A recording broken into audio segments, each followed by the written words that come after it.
This is our view from the Dan Panorama in Haifa, north of Tel Aviv, right on the Mediterranean, and it's really just terrific view here.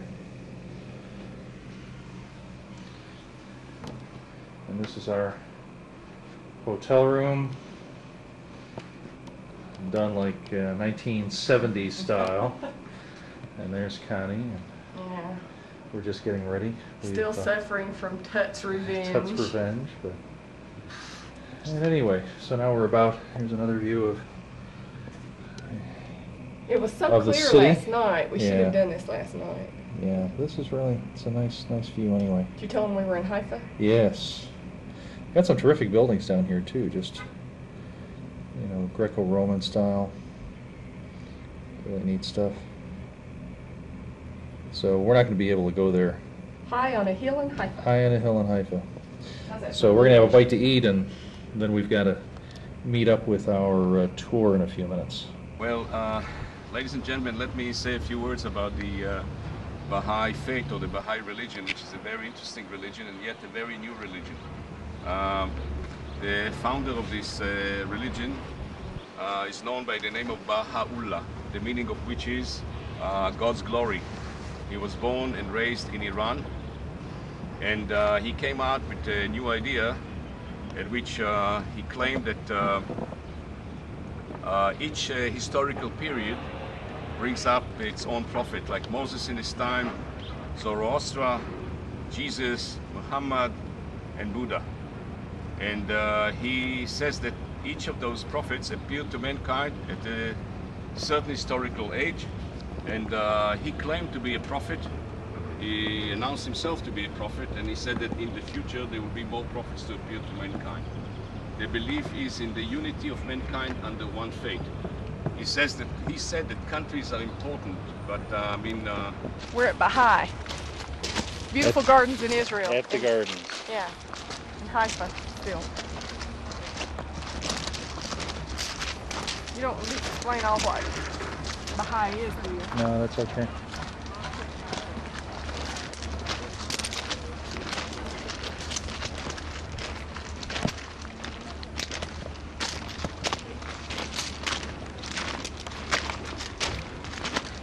Actually, they sound more like a cult than they do a religion. Yeah, or a philosophy. It almost sounds like a philosophy. Yeah.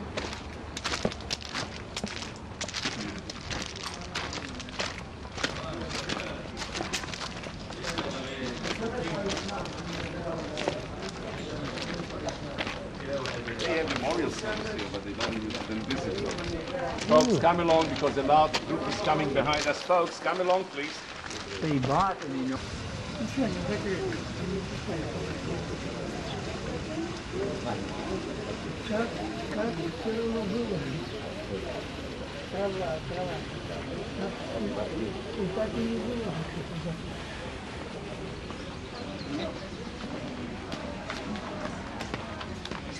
Белла, посмотри, какой плиткой выложены бордюры.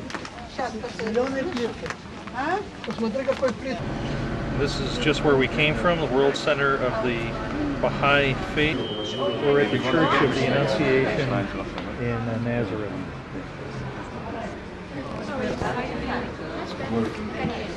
Somehow I think I screwed that up, but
professed to Jesus to be the Christ and the Lord. And Jesus actually said, and I shall build my church upon this rock. He didn't mean the physical rock, although the area of Caesarea Philippi is very rocky. He meant Peter. Petros is actually rocky in Greek. The meaning of which Peter is to inherit Jesus. That is the idea behind it. Can you see the scene, by the way? In the back, Jesus is dressed in a red robe. Peter is dressed in a yellow robe. And in the back you can see a rock, which is symbolizing the area of Caesarea Philippi. And Peter is holding the keys in his right hand. You get top. Come to this side, you have a better view, folks. From here, much better view. The steps are leading us. Were leading us to a house. She didn't live in the cave. Nobody was in the cave. But the elders made to the cave for the cave. And here you see the site of the Annunciation. Like, take a look at the headstone. Take a look at the beautiful.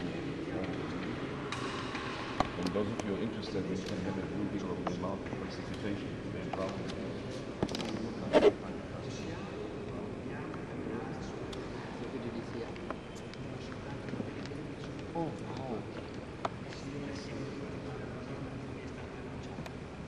This is the main altar, dates to 1964.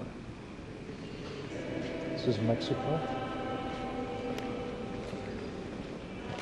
This is Japan. This is from the United States. This was a gift from Argentina. This big church is called the Church of the Adolescent of Jesus, the Youth of Jesus, and it's built in the form of a Syrian Roman style. Magnificent church with the most beautiful acoustics for church concerts. And next to it you see the Don Bosco Professional Vocational School. Take a look to the left in a U-shape in a way. Can you see that? It has two wings on each side. And this is a school that teaches hotel catering to auto mechanics, computers, printing, anything you can think about. And they accept every kid of Nazareth, Jew, Muslim, Christian alike. We're in Capernaum on the shores of the Sea of Galilee. We're about ready to enter.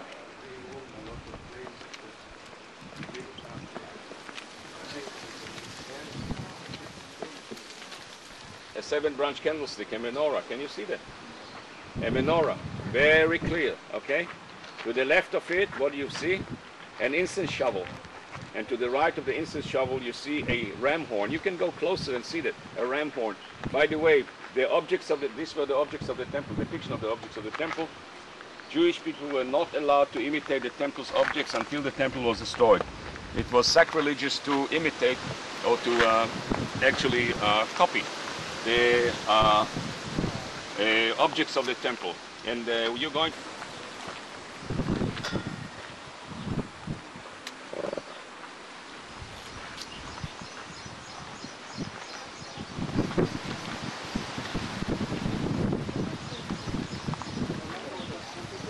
An aisle on each side and a nave in the center. And you see there were 3 main entrances to the synagogue. We came through the larger of all these entry doors, entryways. Somewhere here, in the front here stood an ark. By the way, a common denominator amongst all synagogues is today, as well as in the ancient days, all synagogues are facing Jerusalem. We are north of Jerusalem, not to the degree.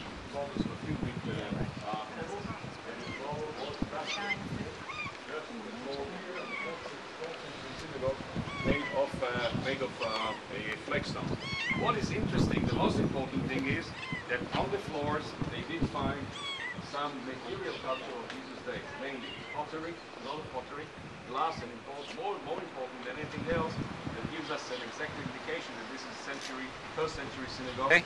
In other words, you see a 1-floor building which had probably 35 to 50 souls living in it, and one major entrance that had a door over there to the left, right?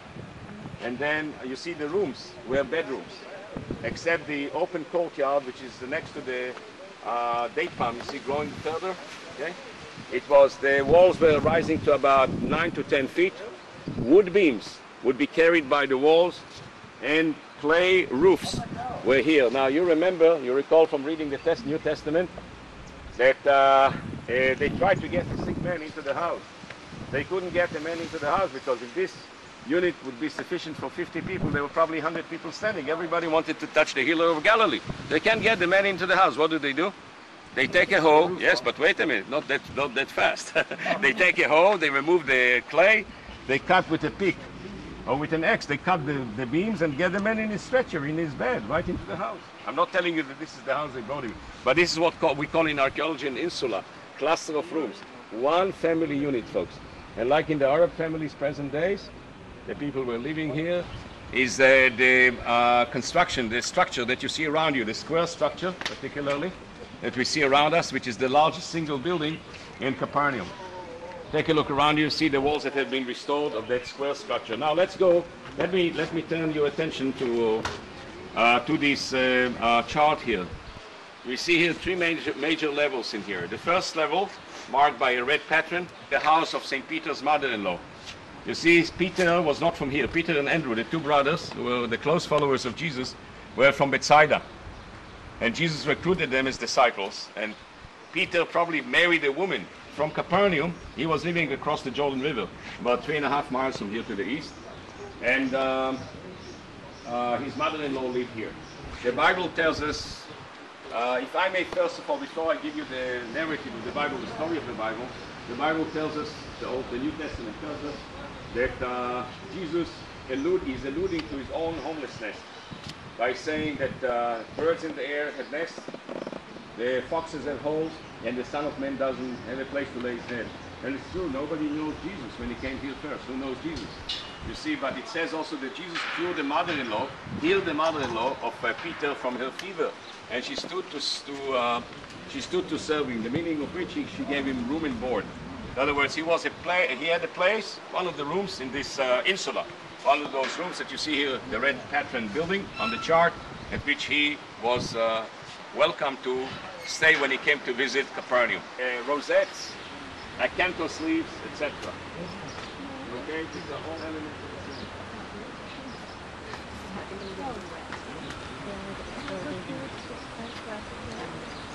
At which there was take a look at the script. This is Aramaic script, which we use, by the way, in Hebrew present day. This is the script we use. You're reading and you're going to wake up a snake.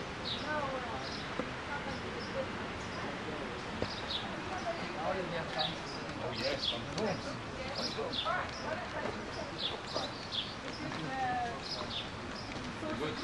the Good Samaritan. All right, folks, let's go to our air-conditioned bus and continue to the Golan Heights. There was once on such a storm that it began as we were departing Tiberias to go to the east, and suddenly the storm began, folks. I've never seen such waves in my life. 6 meters waves. And the boat, I saw the bow of the boat going in the air and bang into the water. We had to return to Tiberias, and sometimes in the summer, and that's rare. Not in the winter time. We don't have such a storm in the winter.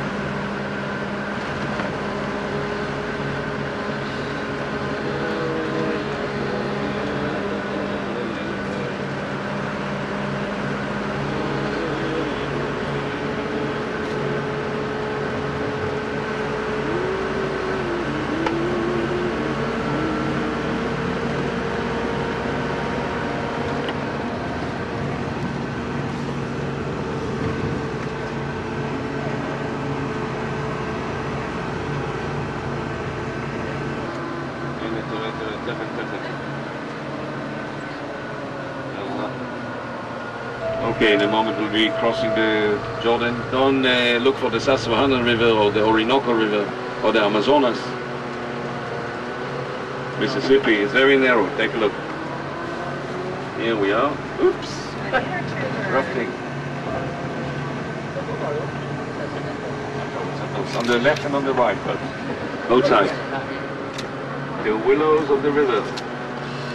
It's carrying twice as much water during the early spring when the snow melts on Mount Hermon. Streams of water. Okay, that's why we came here, to just show it to you, and then we'll continue. Ladies! They're ours? No, they're not. They look like ours. look like I thought that's you over the black. And you see somebody's following you like the doctor. You see that? No? That woman with the black, we really could cross the bridge that we're soon going to cross over the Jordan River and continue to Safed, where we're going to go next, Tiberias, and even to Haifa. There was nothing to stop them at the first stage of the war. What are you doing over there? What did she do on the floor? She's taking a picture. Oh. She's getting a good angle. Yeah. She understands art. Yeah? What is the purpose of putting the stones? Okay, folks, there We is... saw that at the end of the first list. You're right. You see, folks, there is there is a habit to leave a stone on the tomb to actually signify the fact that the person made a visit to the tomb. That's not a tomb, by the way. It's not a graveyard. Nobody's buried here. So somebody started with it, and other people are leaving the stone as a memorable thing that, that people paid a visit to the site. But it's most unlikely to do it on a site which is not a graveyard. But somebody started and people continue with it. An abundance of water, and the soil is rich. And it was not used for many years. That soil was not used for many years, volcanic soil. You remove the boulders and you discover the most beautiful soil. On top of the Golan Heights, we have the best producing wine grapes. The best wine is made based on grapes that grow on the Golan Heights. We have an expert from the Napa Valley from California who is actually super. Yeah, we're at the Golan Heights. This is a Syrian bunker, and we're doing our best to avoid the minefield. So far, none of us has stepped on any mines. There's signs all up and down the roadside. So this until we go around this near side. The next curve, not this Not one. this one. Hefker, Tamili, Hefker. It's a name. Hefker,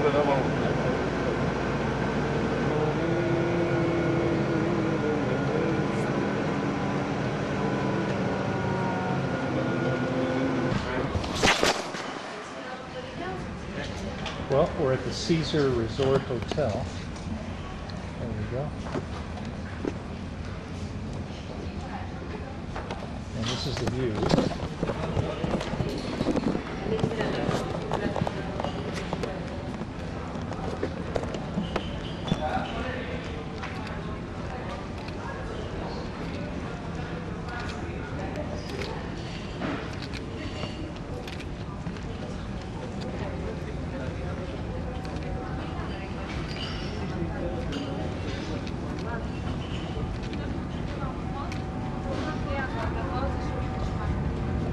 That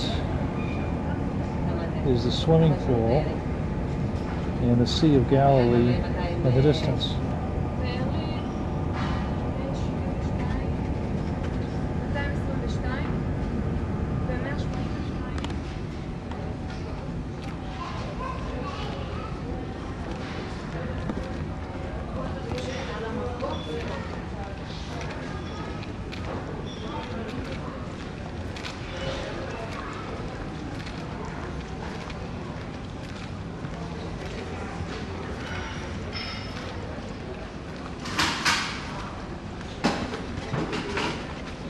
So, how are we making out? Here. Good? They take this cover. Good. We're in the beautiful town of Tiberias at the Caesar Hotel. It's really nice. And This is our room. Connie's going to pan outside. Jim's figuring out what we're going to do. Yeah. But I want to get a shot of this before it gets hazy. Jim waited too late to get... The view is unbelievable. Really Uh-oh. nice. I should have done this first. Yeah. Okay, here we go. We're right on the Sea of Galilee. If I turn this down, that's the outdoor pool. They say there's an indoor pool somewhere. And then that's the Sea of Galilee. All along.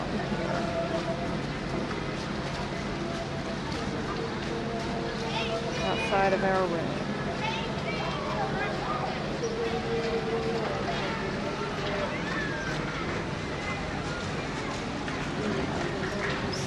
Lean out over a little bit. And we'll get a view of what the city looks like, the village.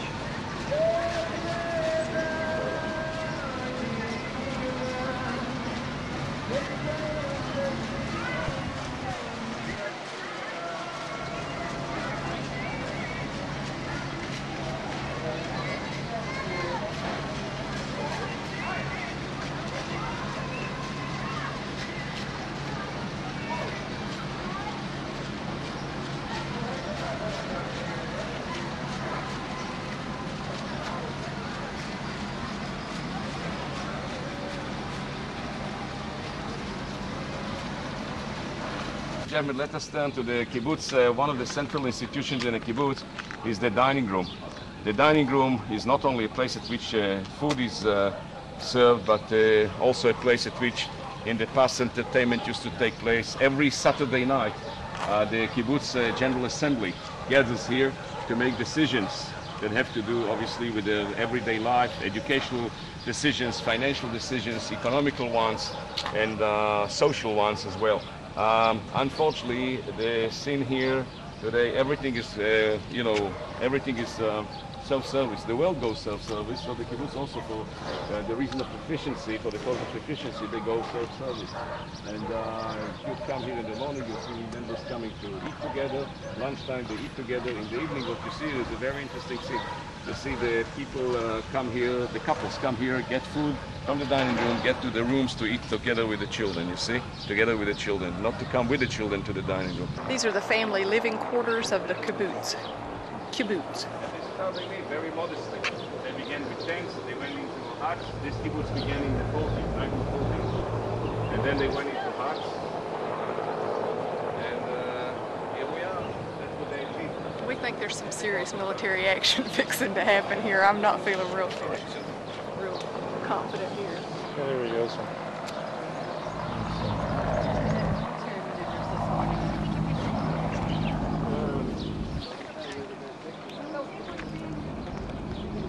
The man-made hill, you know, we call it the tell. The word tell, by the way, is a term that is used both in Arabic and in Hebrew as a hill. Every hill is a tell, but it was adopted in the modern science, relatively modern science of archaeology, as a man-made hill. It's a mound, man-made mound. It's not an actual hill. We have 1,000 tells, some of which are smaller. You can see a paved area with mosaics, not very impressive, with impressive elements, but this is the area at which the gymnastics used to take place. You know, I would say something similar to aerobics, present days. Lectures and sacrifices. You can see the cabin. We're in Bet Shean at the excavation site of the ancient city Bet Shean on the banks of the Jordan River, in the Jordan Valley. Actually, it's not on the banks of the river, but it is in the Jordan Valley. Very centrally located to Damascus and Fact. And it's an Syria. active archaeological site. yeah. I'll kind of zoom in here and you can see there's workers over there. It was devastated by an earthquake in the 8th century BC? 80. 80. Yep. Oh yeah, it would have to be 80. So, And there's our group. yeah. Cool stuff. They obviously have to pay admission to, but let's say the richer people of the higher social echelon would have their own fashion show, they could have their own, players, they could have their own singers, you see, in a private Odeon. This is an Odeon, a private and a small little theater, which had seats, of course, above, but obviously all limited to the number of people. Well, let me take you now to the red light district. Turrets, watchtowers, and so on, and on the left you can see the cornucopia, which is the horn of plenty. The horn of plenty. Okay? One of the most elaborated rooms, one of the most beautifully decorated rooms.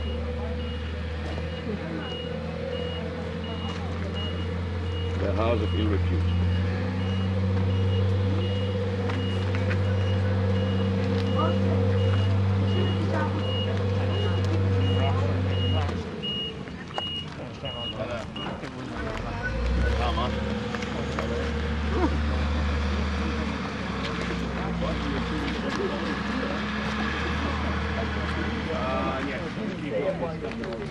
Some marble. I don't think they imported the marble especially for this place. Take a look at the decorative elements.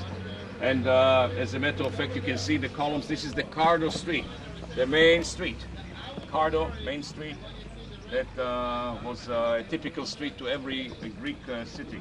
Every Hellenistic and Roman city had a Cardo Street. Come and take a look at the pavement, which is interesting. And more interesting is the sewage system.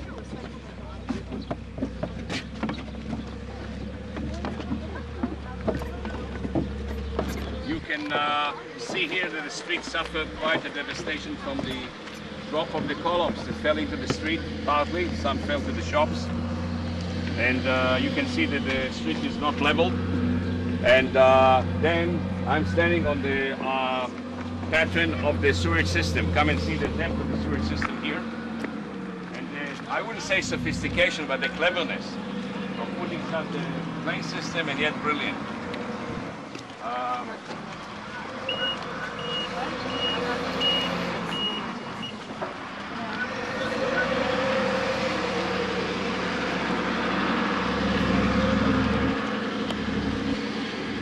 An ancient sewer system, huh? Yes, but take a look. You see there is no pipe, folks. What do we do today?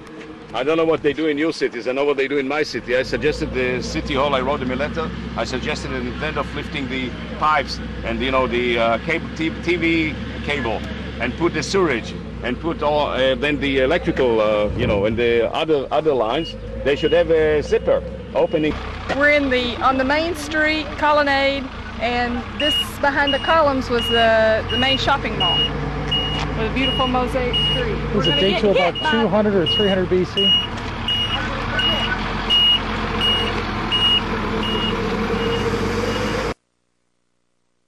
The shepherds and the Amazons. And take a look at the pavement at the central, actually the junction here. A street coming from the theater, from the entertainment area and health club to the foot of the mountain. A street is actually coming from the valley, crossing this main street, the Carver Street, and then turning to the northwest, forgive me. And the pavement here is wide to distinguish it from the surrounding area. Take a look first of all at the size of the pedestals that were to carry the monoliths. Take a look at the size of the capitals. They are really gigantic, okay? And then you see the monoliths that fell down to the very left. This particularly temple we know was dedicated to Marcus Aurelius, so the main patron. You can see a piece of pipeline that was removed from the patron of the pipeline. And you can see, I beg pardon? What's the material made out of? Clay. Clay. Red clay, which is by the way not from this area. Red and white clay, which had been imported from a different area.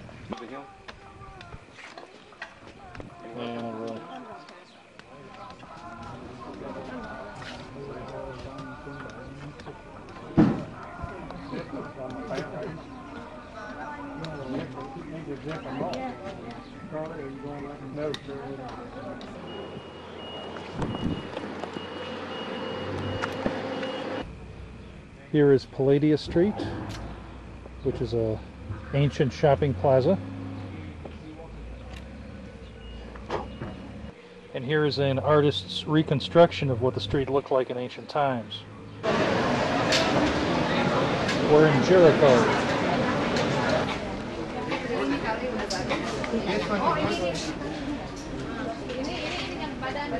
This one you put and you massage it and wait. You are putting 5 minutes. This is for treatment. Salt, mineral soap. Well, we thought we'd find you somewhere. We're talking about the attributes of ahava. Oh, ahava. And what it is?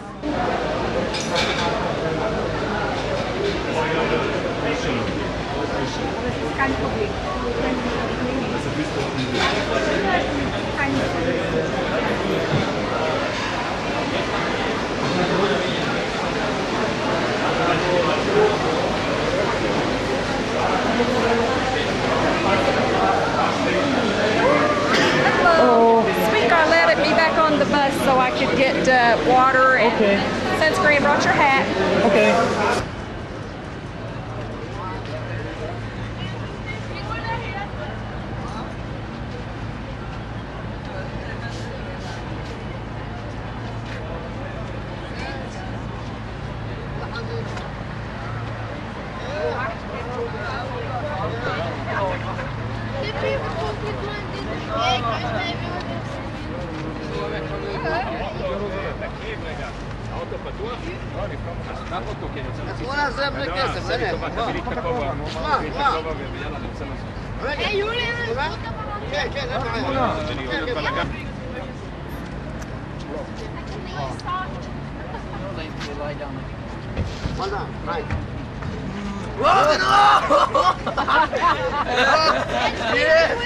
Pardon me. Oh my God. Yes. He doesn't know what life is. This is considered to be the supposed site. We had to remove the debris. This was the highest spot overlooking, you know, the nearby area, the proximity. Watch your heads, please. We're about to enter the Church of the Nativity.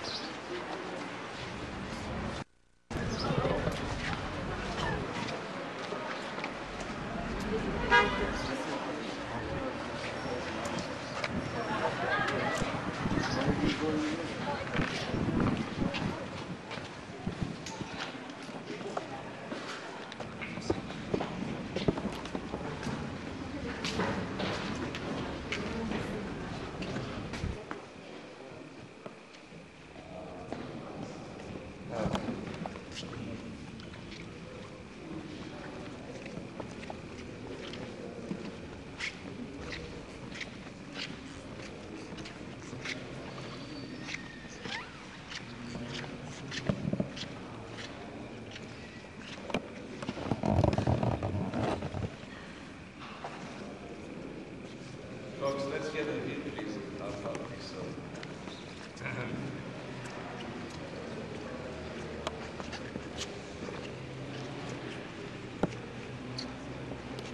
Well, ladies and gentlemen, the earliest church, or the first church ever built in the Holy Land, was built here. And it was built by Helena, the mother of Constantine, in 324 AD. The project was 525 AD. Built by Emperor Justinian. Take a look, the church is built in the form of a cross, cruciform. You see the main nave, and you see the transept from right to left.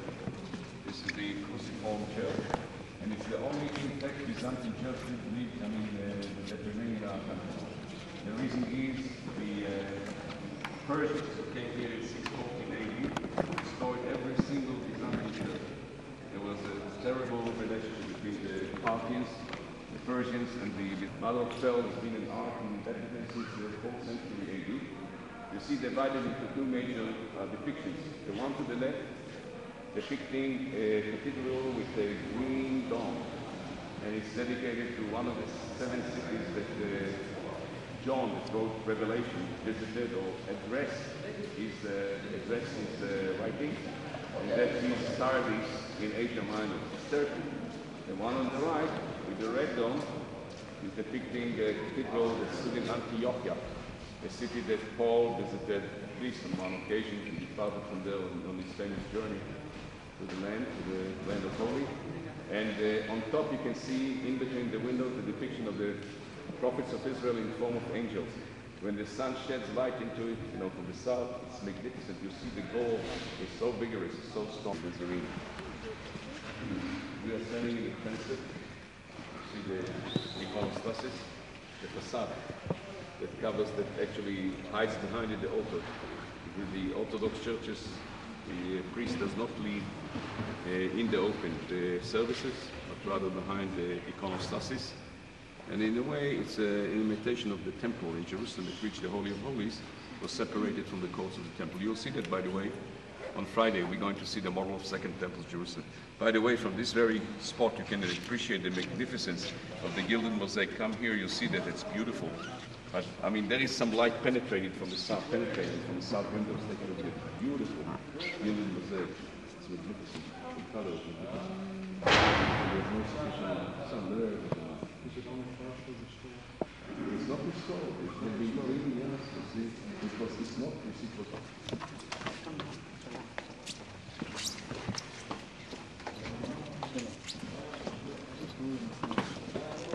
Give us an explanation.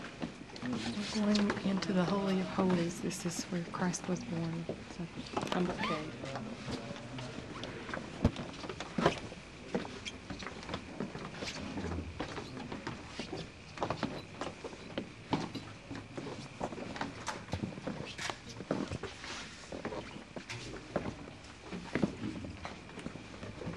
Ladies and gentlemen, usually this place is crowded. I don't know how many of you have been here before. It's really crowded. It's difficult to get in and more difficult to get out because groups are waiting, you know, and usually lining up to get into the place, and it's a small place. And we have thousands of tourists and visitors and pilgrims that come here daily, so we are lucky the respect that we don't have too many crowd, it's not too crowded. You see, this is the humble cave hole, which happened to serve as a stable. And we spoke about caves. I don't want to be repetitious. I mentioned to you what cave holes were used as in the ancient days, such as workshops, storage, as well as stables. You see, some people look upon the event of the Holy Family, put into such a place as a degrading of the Holy Family. With all due respect and magnificent nativities, the family was not with the animals. The family was actually on the platform above the animals. The original entrance to this cave hole was from the back. You can see the doorway. And if you take a good look, you can see to the right at the corner a water cistern. Take a look. There's a water cistern in the corner, the meaning of which this place was used for both humans as well as for animals. It's very beautifully decorated, obviously, with lanterns and oil lamps and so on, but after all, it was a humble place, probably adjacent to a house, adjacent to the inn. It was quite common to put people in such a place if there was no room in the inn or in the house, you see. The most important sites or features within this cave hole to every Christian the world over is the 14-point star here in the front, indicating, marking the site where Jesus was born. 14 for two reasons. One is the marking of the 14 generations between David and Jesus, and also the 14th station of the cross, namely from the birth to the agony. We're going to take a walk tomorrow along the way of the cross, the way of Via Dolorosa, the way of sorrow, and you will see the 14 stations of the cross. This is the idea behind it. Now, we do know, we do remember that Jesus was taken as a babe from the site where he was born to the manger. And I'd like to remind you of what we saw yesterday in Nazareth. We saw a manger on the bedrock level at which the houses existed. A manger was a trough. Take a look here. This is the site of the manger. You see, it's a large trough that was obviously to feed and water animals in the front of me, but it was made also to, it would be used as a cradle for a babe. Worship here, and the altar you see on the back, way in the back, is a Syrian altar. By the way, the Syrians using the Aramaic language, the prayer language. And this very ornate altar close by is the Armenian altar.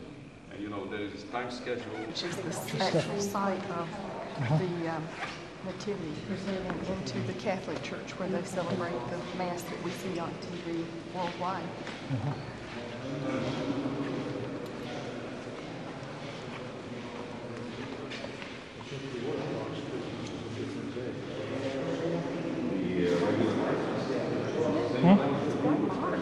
Yeah, it is plainer.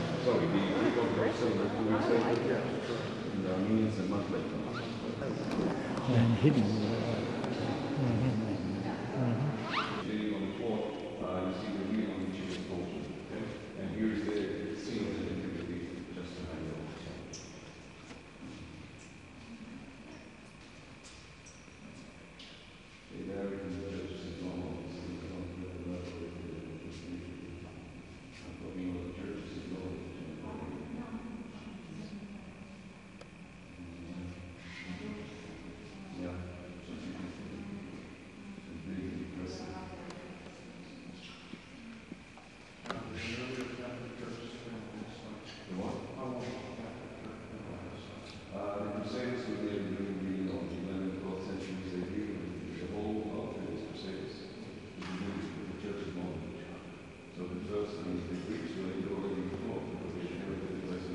It's called the Vulgate. You see the scholar is standing with the queen in his right hand, and in his left hand you can see a booklet, a book, to show how scholarly he was, and then at the foot of the scholar you see a skull, to remind us that we're all going to go from dust to dust, from ashes to ashes, from ash to ash. As a matter of fact, he was assisted by 3 more figures, one of which we cannot see because the door is folded.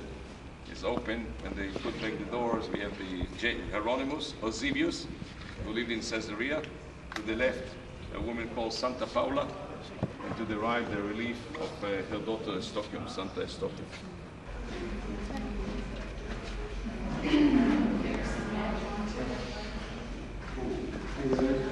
Really amazing, isn't it?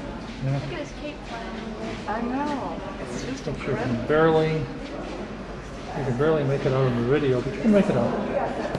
Performance is fantastic. Yeah. There's the More trouble with the highlight than the low light. Yeah, that's really cool. there's the dragon. There's St. George. There's the horse. I see there's flowing tape. I'm not sure if you can really make that out clearly.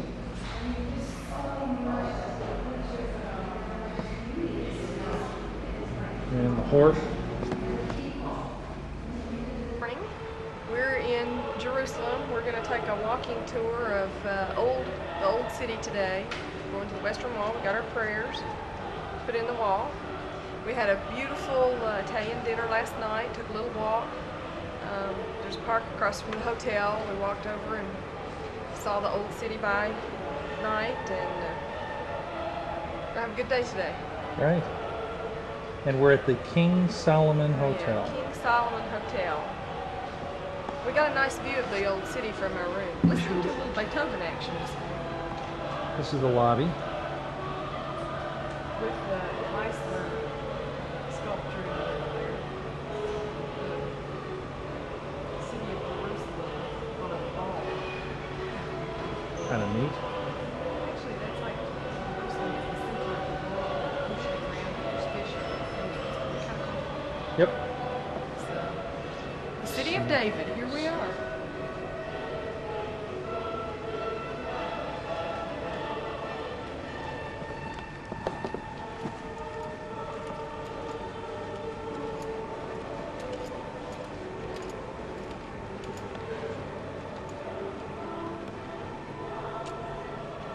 And this is out the window.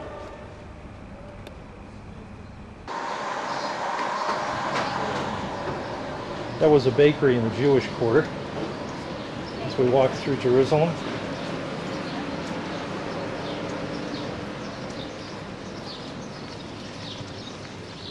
Lots of different smells and things. Yes. Cooking.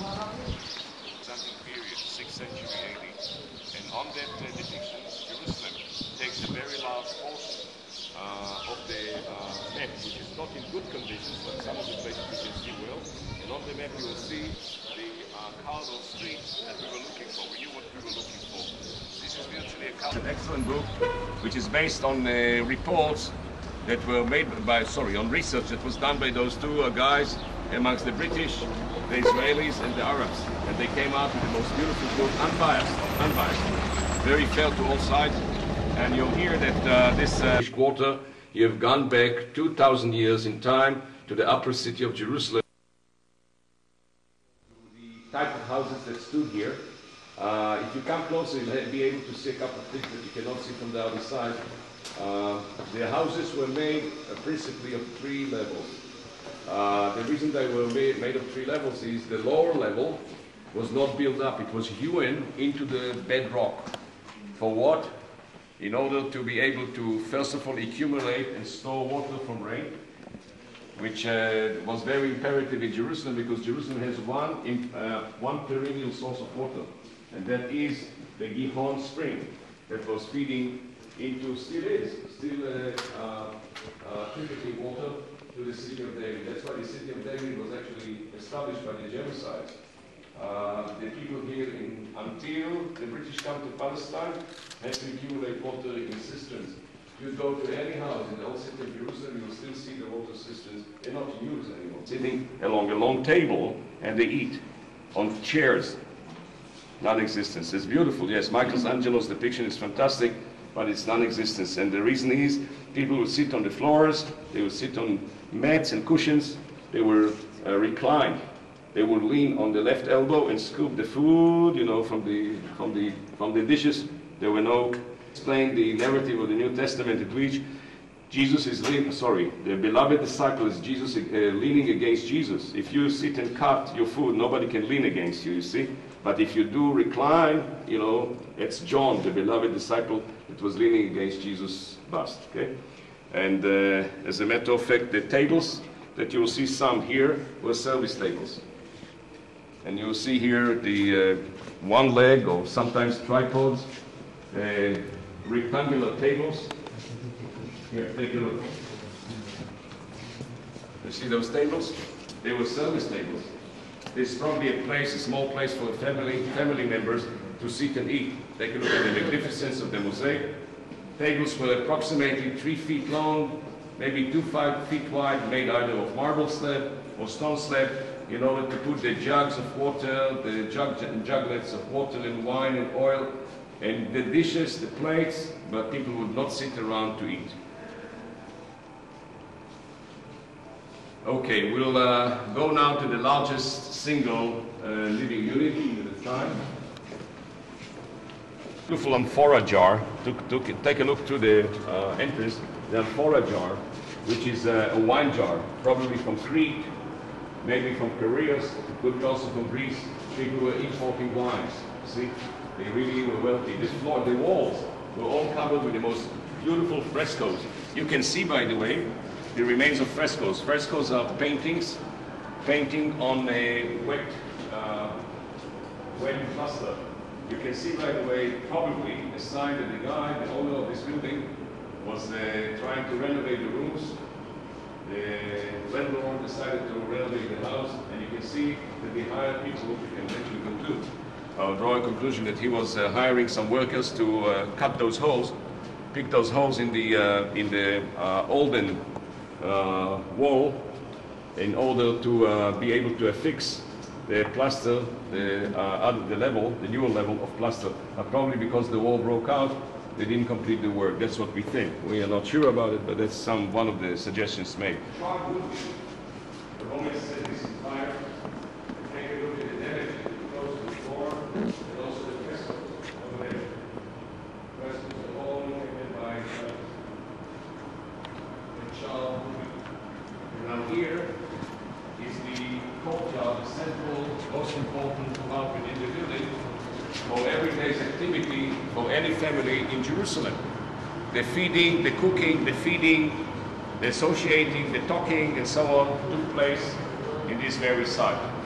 When you look at it, this was open to the air. The courtyard was open to the air. Now you see the storage area. Huge water cisterns. Huge water cisterns. Yes, this is only one of them. There are plenty of them. I mean, you need a lot of water for about 100 souls, you know. And oh my God. This would retain water from the courtyard, as well as from the roofs of the buildings, usually by pipes, clay pipes that would carry the water from the roofs of the building into the water cistern. That's one of them. There are several of them in here. Storage underneath. Take a look. See the jars that were made for liquid over there? Jars partly restored, but that's where they found, and they were restored. I mean, wheat, barley, wine, oil would all be stored underneath because of the relatively low temperature, 60 degrees Fahrenheit, both summer and winter. The family's immersion bath over there to the right. And here you can see the model, folks, and get a better idea. Where was the upper room? By the way, to complete the picture, we're going to see the model of Second Temple Jerusalem tomorrow. This will give you an idea what the upper rooms look like. But here, let me put the lights on. Okay, here is the courtyard. You see the courtyard? Underneath, you can see there's some glass here. You can see the lower part, the storage area, the lower level. You can see it from here as well. In the winter, obviously, they couldn't feed here, so they would eat somewhere here in the upper room, which was the foyer. Not far from here is the traditional upper room, which is part and parcel of the city of Jerusalem during the days of Jesus. It's on Mount Zion. Today, separated from the wall, the Turkish wall, but it was part of this upper city during those days, and the wealthy people of Jerusalem lived on the upper city. You know, the more economical and financial ability you have, I mean, you get a better view on a higher, very spot, you know, Bella Vista, obviously. But this is what the house looked like, more or less. Okay.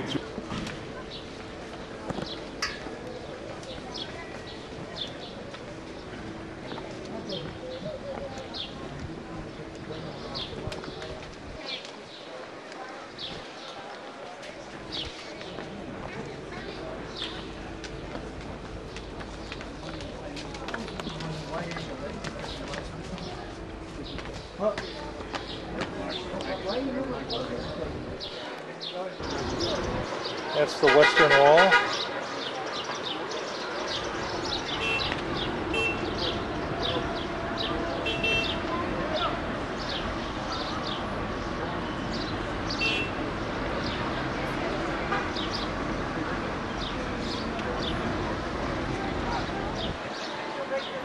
rock, and then you will understand what's going on.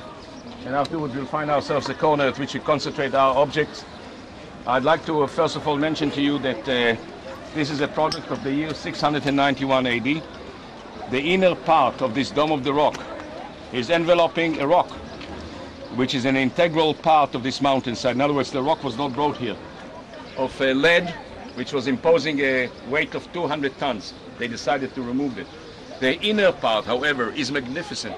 The inner drum is made in the same manner as the panels you saw yesterday in the Church of the Nativity. By the way, the artwork, the mosaic floors, the mosaic walls, the inner drum, which is made of mosaic green and gold gilded, as well as mother of pearl, is done by Christian artisans, not by Muslims. But it has no imaginary, engraven images or any human features or animals features, none whatsoever. Geometrical forms, bouquets of flowers, imaginary plants, and so on and so forth. Also the reading of the law in public, which is done today because of the Bar Mitzvah Day. And I'll explain to you what Bar Mitzvah is like. Yes, you get right to the wall.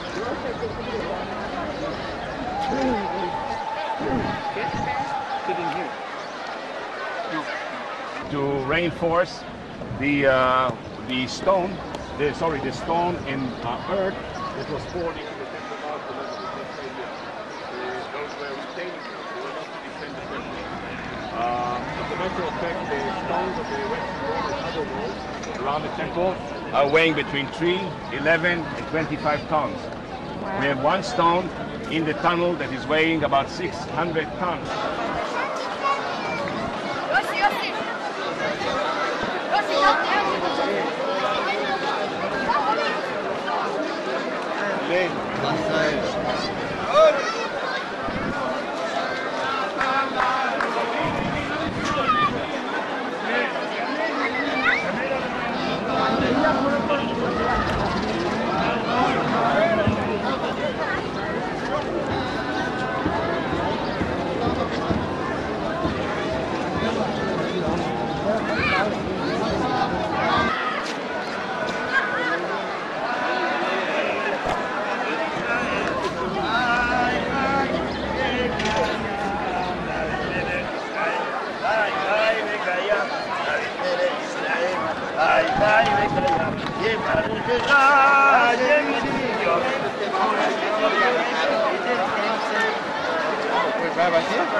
We found part of an archway. Take a look under the barred window. You can see a few long stones projecting from the wall. Can you see this? That's 1/10 of an archway that was leaning against, the full archway was leaning against the 4 lintel stones in the depth of the dig. And that was an archway to carry a flight of steps from right to left and then to the top of the wall in order to lead to the royal porches. And this you will be able to see exactly when we see. And then be ready in a moment, you'll be able to take a good picture on the right of the facade of the church. Do it as fast as you can because we don't want to hold the traffic in the back, please. Thank you very much. Here we come to the Church of the Garden of Gethsemane on the right. It's the place where Jesus was arrested and from here brought to the house of Caiaphas for interrogation in a moment. There, you see the facade of the church? Here, it's open. Take your shots. I wonder if this is the cemetery where they bury the prayers. I'm out. The whole Muslim cemetery in the front. You see? Now everybody wants to be the first to be resurrected, obviously. The Muslims have their cemetery there, Christians have the cemetery in the depth of the valley, the Jews have the cemetery here on the Mount of Olives. This is the largest, one of the largest Jewish cemeteries in Israel, enveloping the mountain on 3 sides. The people are buried below ground level, 6 feet, and what you see are tombstones. They're not buried above ground level. Later in the afternoon we will see the replica of the tomb of Jesus. We don't have the original tomb. It was removed by Hadrian. I'll give you the talk about what was a tomb like 2,000 years ago, different than this. Today you take a jackhammer, in about an hour and a half or 2, you make a tomb here. It's a rock, it's all rock. And then in the ancient days there were cave holes, and in the cave holes there were chambers in which they were putting the bodies, inserting the bodies of the see how cool they are to the glasses, tear flasks. The people in the ancient days, to mourn on the dead, used to collect the tear collectors. They used to put them in the tombs. This is to remind us, this chapel is to remind us of the weeping of Jesus over Jerusalem. It's called Dominus Flevit. The Lord wept. That's what the meaning of which is. You see on 3 corners the vases, and across it you see the Russian church. Across the little dome you see the Russian church of Mary Magdalene.